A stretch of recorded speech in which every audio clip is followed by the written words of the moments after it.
दीदी, जरा कमरे में चलो, मुझे आपसे अकेले में जरूरी बात करनी है। ननद पलक ने दरवाजे को धीरे से बंद किया और मेरी तरफ इस तरह मुड़ी जैसे कोई बड़ा राज बताने वाली हो।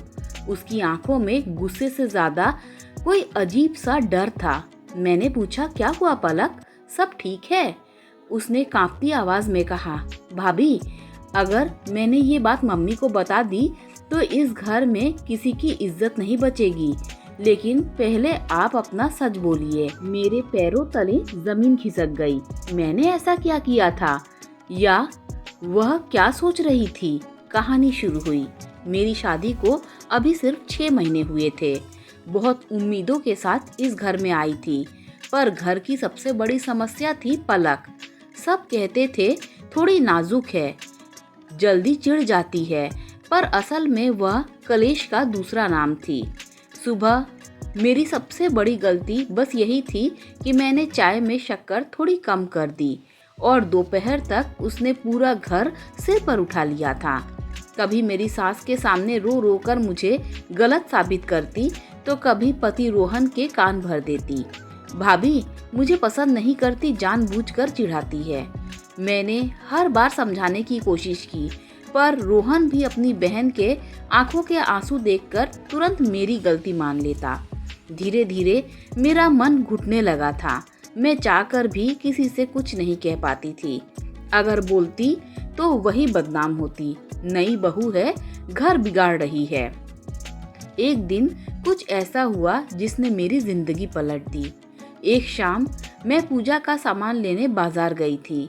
वहीं पर मैंने पलक को देखा किसी लड़के से बात करते हुए। उसके चेहरे पर घबराहट और डर साफ झलक रहा था।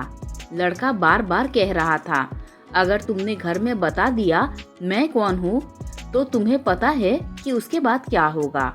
मैंने पूरा नहीं सुना, पर इतना समझ गई कि मामला गंभीर था। पलक ने मुझे देखने की कोशिश भी नहीं की और भागती हुई घर लौट गई। उस रात पहली बार उसने मेरे कमरे के बाहर रुककर कहा, भाभी सो रही हैं? आवाज टूटी हुई थी, जैसे रो कर आई हो, पर उसने दरवाजा नहीं खोला। अगली सुबह वही धमकी भरा सस्पेंस वाला बुलावा, भाभी मेरे कमरे में आइए, बात करनी है। जब मैं अंदर पहुंची उसने तुरंत दरवाजा बंद किया। उसकी आंखों में नींद नहीं, डर था। और फिर वह सस्पेंस भरा वाक्य, अगर मैंने ये बात मम्मी को बता दी तो किसी की इज्जत नहीं बचेगी, पहले आप अपना सच बोलिए। मैं कुछ समझ पाती उससे पहले ही उसकी आंखों से आंसू झरने लगे। भाभी मुझे माफ कर दो, मैं हमेशा आपको गलत दिखाती रही, आपकी शिकायत करती रही, पर अब मैं टूट गई हूँ। मेरी हैरानी बढ़ गई। पलक क्या हुआ, सच सच बताओ। वह फूट फूट कर रो पड़ी। दर्द का सच, भाभी वो लड़का, वो मेरा कॉलेज वाला दोस्त था। मैं उसे पसंद करती थी, पर वह मुझे ब्लैकमेल कर रहा है। मैं सन्न रह गई। ब्लैकमेल? हाँ, मेरे कुछ पुराने फोटो और चैट्स हैं उसके पास। अगर शादी की बात घर में चली या मैंने उससे बात बंद की तो वह सब कुछ इंटरनेट पर डाल देगा। मैं बर्बाद हो जाऊंगी भाभी। मैंने उसका हाथ पकड़ लिया। वह कांप रही थी और वो पहली बार था जब उसकी आंखों में मैं ननद नहीं, एक डरी हुई बच्ची देख रही थी। मैंने उसका साथ देने का फैसला किया। मैंने धीरे से कहा, पलक जो भी है हम मिलकर सुलझाएंगे, पर शायद मैं अकेली न कर पाऊं। क्या तुम रोहन को बताने दोगी? वह डर गई। नहीं, वो मुझे समझेगा नहीं। मम्मी तो मुझे जिंदा नहीं छोड़ेगी।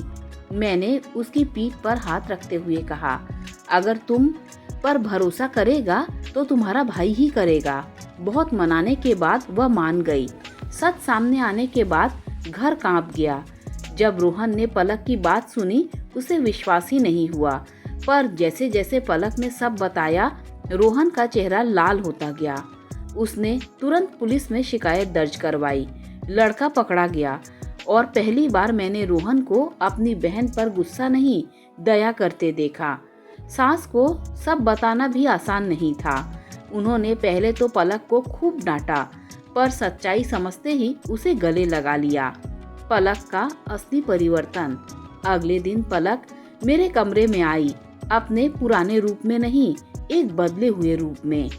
वह मेरे सामने बैठी और धीरे से बोली, भाभी, मैंने आपको बहुत सताया, आपकी हर मुस्कान पर ताला लगाया, पर आज अगर मैं जिंदा और सुरक्षित हूँ तो सिर्फ आपकी वजह से। उसकी आंखों से आंसू बहते देख मैं खुद भी रो पड़ी।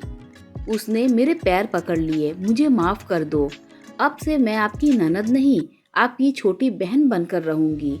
मैंने उसे तुरंत उठा लिया, गले से लगा लिया। घर में पहली बार सुकून महसूस हुआ। कहानी का आखिरी मोड़। पलक अब वही लड़की नहीं रही।